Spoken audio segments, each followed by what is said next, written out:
Bonus top 10 headlines के प्रायोजक हैं। 10th 12th फेल व कंपार्ट स्टूडेंट बचाएं अपना साल थ्रू NIOS। संपर्क करें सनब्राइट एकेडमी, सीगरा व पांडेपुर, वाराणसी।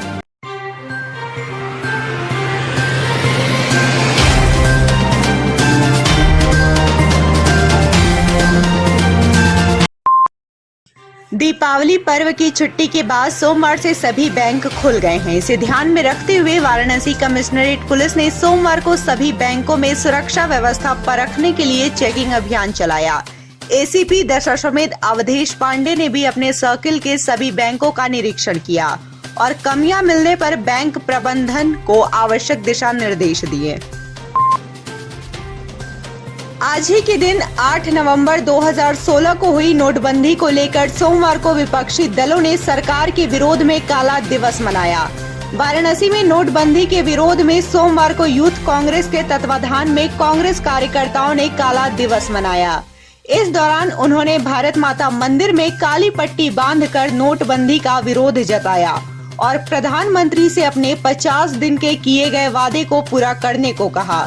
विरोध में शामिल पूर्व विधायक अजय राय ने कहा कि नोटबंदी से आज तक अर्थव्यवस्था चौपट है। बनारस की जनता, काशी की जनता, जो उनकी लोकसभा है, बनारस की जनता आज उनको खोज रही है। बनारस के हर चौराहे पर, हर स्थान पर कि भाई प्रधानमंत्री जी ने जो 50 दिन में कहा था वादा कि नोटबंदी के फायदे गिनाया था कि आतंकवाद खत्म हो जाएगा, नक्सलवाद खत्म हो जाएगा, काला धन वापस आ जाएगा। मुझे लगता है न काला धन वापस आया, न नक्सलवाद खत्म हुआ, न आतंकवाद खत्म हुआ और बढ़ता ही चला गया। इसी तरह समाजवादी व्यापार सभा ने भी नोटबंदी दिवस को काला दिवस मनाते हुए पदयात्रा व धरना प्रदर्शन किया। सभा के प्रदेश उपाध्यक्ष व पूर्वांचल प्रभारी प्रदीप जायसवाल ने नोटबंदी को व्यापारी समाज को बर्बाद करने वाला भाजपा का तुगलकी फैसला बताया। उत्तर प्रदेश समाजवादी व्यापार सभा के प्रदेश अध्यक्ष व सहारनपुर के सदर विधायक संजय गर्ग के निर्देश पर वाराणसी के आसपास के जिलों में भी काला पट्टी बांधकर नोटबंदी का विरोध जताया गया। काशी में डाला छठ के मौके पर मिनी बिहार का नजारा देखने को मिलता है। वहीं इस महापर्व के लिए यहां बने पीतल के खास सूप की अपने बनारस ही नहीं बल्कि बिहार से लेकर बंगाल तक खूब डिमांड रहती है।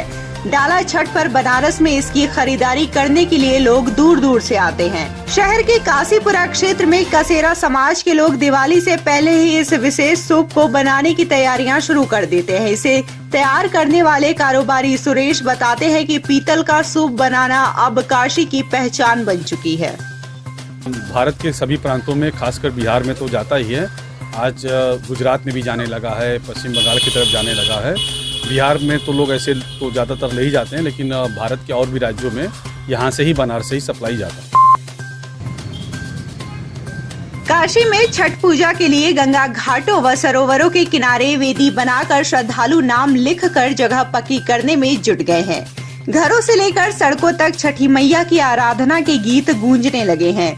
सोमवार को BLW स्थित सूर्य सरोवर तालाब पर साफ सफाई के साथ ही स्थान घेरने का काम चलता रहा। बाजार में सूप और दौरी की खरीदारी के लिए लोगों की भीड़ उमड़ रही है। छठ पूजा का पहला संध्या अर्घ 10 नवंबर को व 11 नवंबर को उगते सूर्य को अर्घ दिया जाएगा। आज नहाया खाया से इस महापर्व की शुरुआत हो गई है। चंदौली जिले के सकलडीहा कोतवाली थाना क्षेत्र स्थित बथावर गांव के पास सोमवार को पिकअप ने ऑटो में टक्कर मार दी। इससे ऑटो पलट गया और उसमें सवार महिला की मौत हो गई। बेटा समेत अन्य लोग भी घायल हो गए। घटना से नाराज ग्रामीणों ने अलीनगर सकलडीहा मार्ग पर शव रखकर रोड जाम कर दिया। सूचना पर पहुंचे कोतवाल ने किसी तरह मामले को शांत कराया। घायलों का इलाज निजी चिकित्सालय में चल रहा है।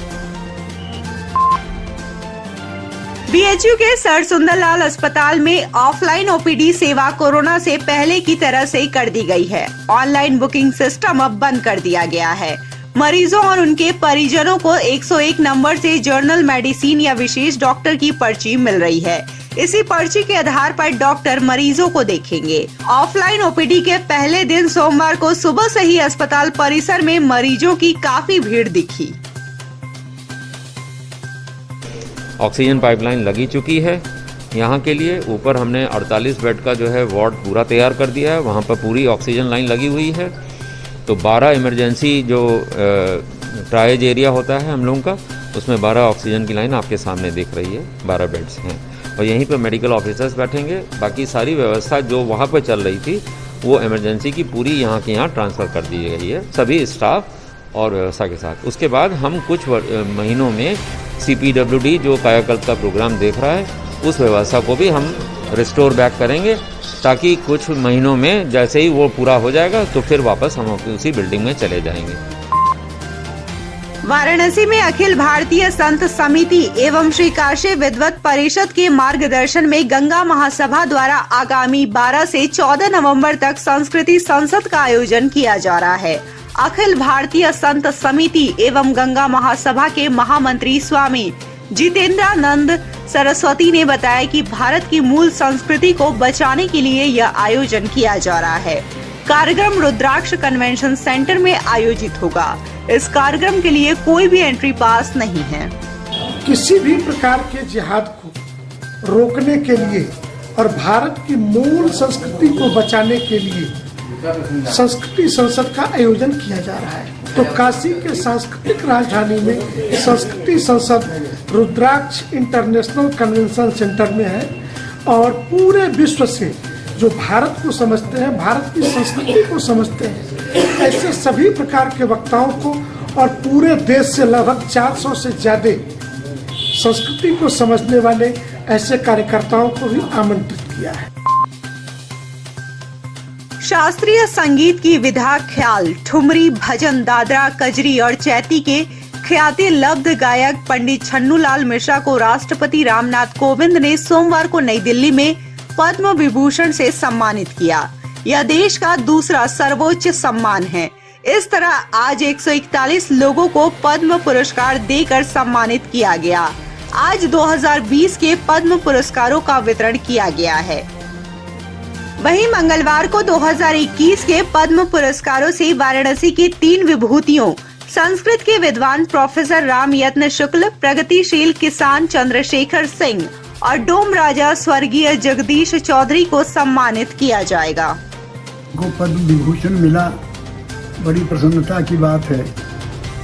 2010 में पद्म विभूषण मिला था और 2020 में पद्म विभूषण मिला। भारत सरकार ने हमको दिया, हमारी कला का सम्मान किया और उनके बड़ी बहुत प्रकार से मैं उनको धन्यवाद देता हूँ भारत सरकार को, जो हमारे कला को हमको इतना सम्मानित किया। धन्यवाद। धर्म की नगरी काशी में प्रसिद्ध नाग नथैया मेला सोमवार को महाराज कुंवर अनंत नारायण सिंह की मौजूदगी में संपन्न हुआ।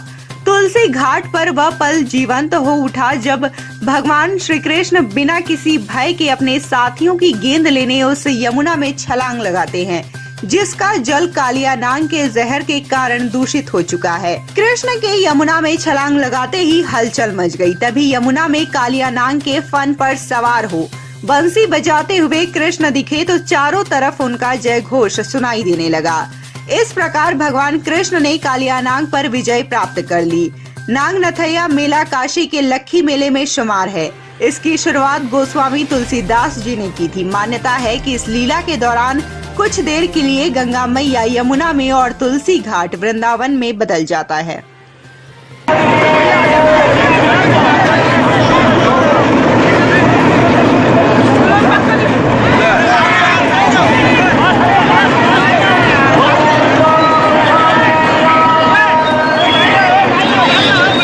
जितने भी लोग यहाँ भगवान वेणुगोपाल के दर्शन करने आते हैं, ये इनके अंदर एक श्रद्धा रहती है, विश्वास है कि आज भगवान का एक दर्शन होता है। और स्वामी तुलसीदास जी जब इसको शुरू किया तब से लेके आज तक ये भगवान की लीला अनवरत चलती आ रही है। तो चमत्कार भी इस लीला में कई ऐसे हैं कि कभी पेड़ नहीं खड़ा हुआ है, भगवत कृपा से हुआ है। नाग का जो काम है वो बहुत ही रिस्की है और हमारे पास नहीं होता है सिवाय यहाँ की।